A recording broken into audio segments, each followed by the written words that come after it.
Hey guys, today I'm going to share with you my March favorites. Yeah, I'm trying a new look out today. I took inspiration from Jacqueline. I don't know, I'll link her YouTube videos below, but she's an amazing makeup artist.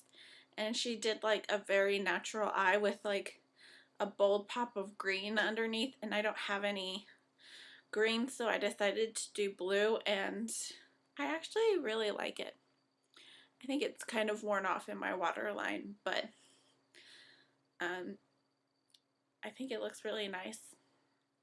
It looks kind of crazy with this lighting, but in real life, I think it looks nice.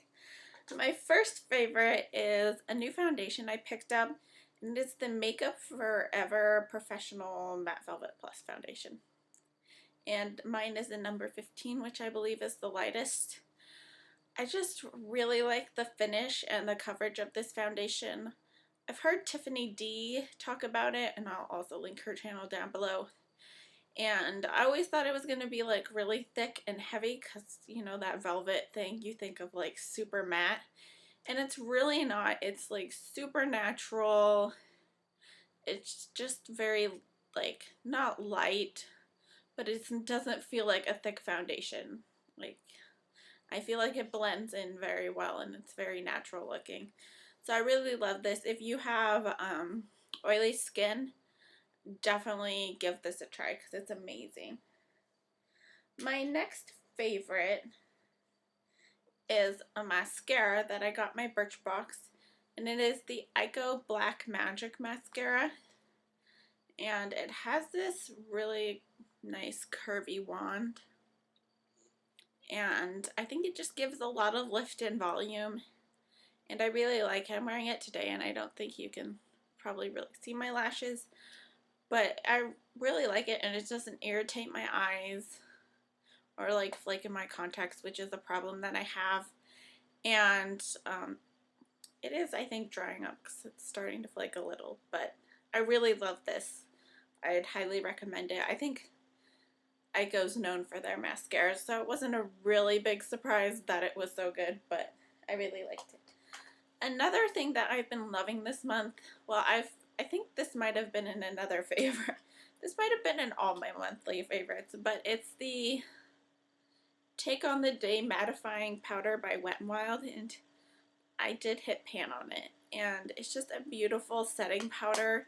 It just leaves the lightest layer of powder on your skin, and so I feel like some powders, they'll kind of like soak in and you'll still be like sticky in some spots, but then like powdery in other spots, and then like if you put blush or bronzer over top, kind of looks patchy. This leaves like a beautiful layer all over your skin, so it's not patchy or anything, and I really love this, and I'm gonna have to buy a new one soon, but it's Wet n Wild, so it's not that big a deal.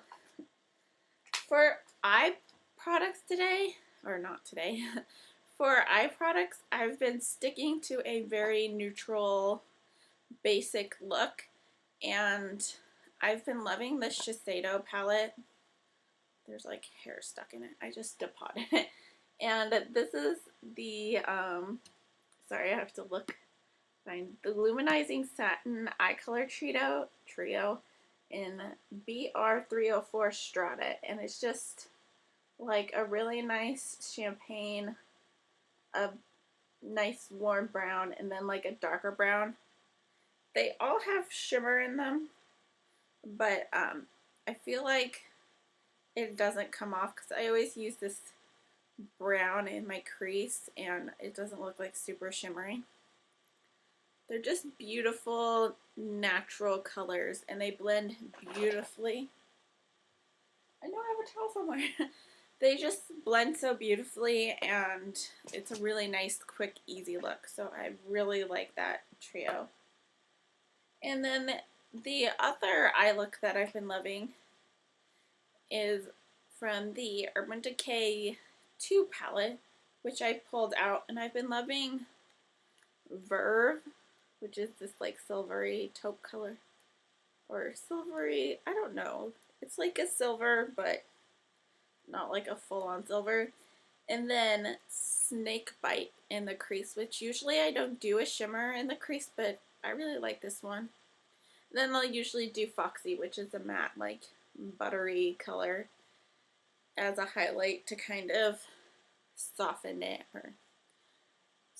out. And sometimes I do Busted in the outer corner, but I feel like Snake Bite's just as dark, so I usually just do just Snake Bite and it's enough definition.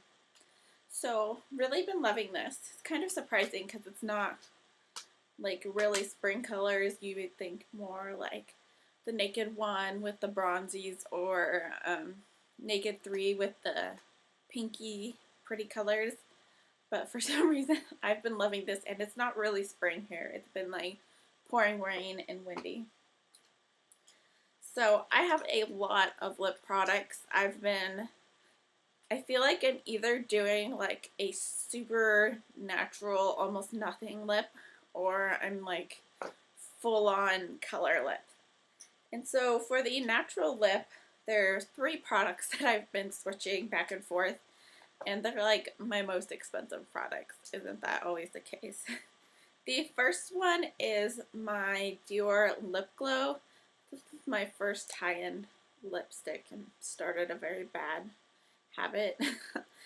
And I love this. It's like a sheer pink, and it turns a different pink on your lips based on your body chemistry. I really love this. It smells like vanilla mint, and it's so moisturizing and just very natural. Just so easy. Like, you don't even have to think about it. It just goes with everything. Another high-end lipstick that I've been loving is Chanel Rouge Coco Shine in number 54 Boy, which is like a mauve color with really, really tiny shimmers. I had another Rouge Coco Shine that I exchanged for this one because it had like big chunks of glitter in it, and like once I wore off the top like shiny layer, you just get that like gritty layer, which is just gross. But I've really been loving this one. Because when you first get these, they almost look plastic because they're like so perfect and shiny. But after you wear that off, if there's glitter, it's not good. So I've been loving this. And then another product that I've been loving is the Urban Decay Naked Gloss in Love Child. And I love this packaging. It's like rose gold. And this is just like a really nice creamy pink. I think it's like the perfect pink lip gloss for spring. It's just a nice sheer lip gloss. Kind of has like a vanilla minty, more like plumping mint smell to it, but it's just like a really nice sheer pink lip gloss. I really like that. Now, from one end of the spectrum to the other, this month I've been like obsessed with red orange lips. I don't know why, but I'm like obsessed, and I really wasn't sure I could pull it off. I've seen a lot of people pull it off, but I never was really sure that I could. But basically like all bright colors that I thought I couldn't pull off, like red lips, plum lips, neon pink lips, you just have to go for it and like not really care. If you like it, then who cares? So I went for it, and at first I didn't really want to make an investment because, you know, I didn't know if I'd like it. So I picked up this Milani lip gloss, which is the Brilliant Shine lip gloss, which is new. And this is in my red lips, and it's a very orange red. And I wore this to a banquet, and I got a lot of compliments, and I really liked how it looked. And this is a very opaque gloss, so I really like it. Just a really nice, pretty red-orange gloss, and I really like it for spring and summer. I feel like it's a nice way to do red this time of year. And also in the fall, it's going to look really great. If you have like dark hair and blue eyes, you need to wear red orange lips every day because it looks amazing on you. Like everyone I see that has like dark hair and blue eyes, if they're wearing red orange lips, I'm like, oh my gosh, it looks so good on them. I'm kind of jealous because it just looks so great. If you have red eyes and like, not red eyes, if you have red eyes, that's scary. You should probably get that look that. But I don't know what it is, but people with like dark hair, especially if it has like kind of a red undertone to it, with the red orange lips and the blue eyes, it's gorgeous. So if you have that kind of coloring, you need to dive in to this red orange lip trend. I know that like just plain old orange is really in, but I think like still having that red in there is really nice and sophisticated. So since I like the red orange lips so much, I decided to dive in and get a lipstick because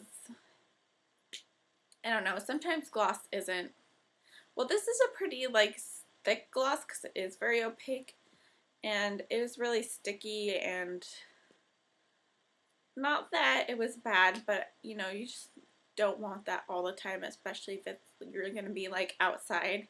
You don't want to be like on your lips because that's just gross. So I decided to get a lipstick, and I've seen this one before and I knew I loved the formula.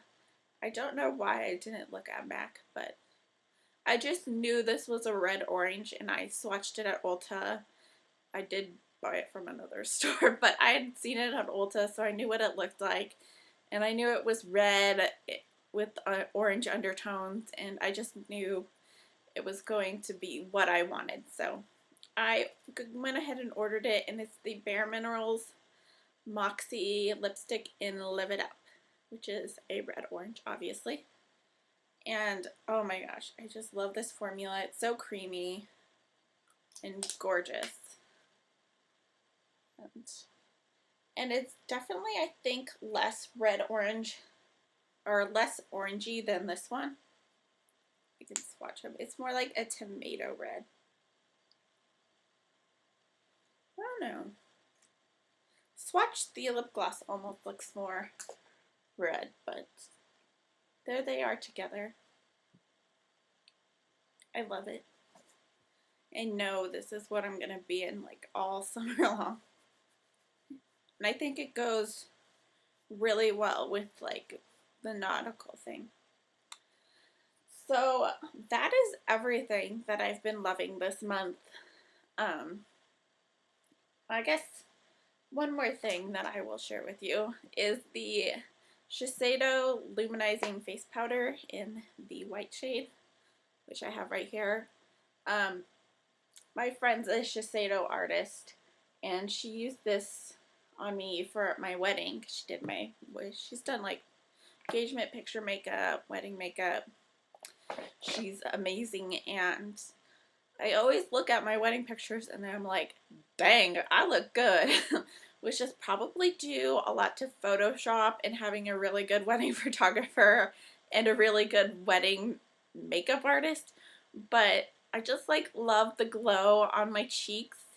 And I know it was from the white powder because that's what she used on me. And being as fair as I am, sometimes highlighters aren't white enough for me, and so I really like this white powder. It's not like opaque where you're gonna look like you have like white triangles. I have it on today, and it's just sheer enough, but it does leave you with a nice glow. And it's also like so sheer and such a fine shimmer that I will use it under my eyes as well.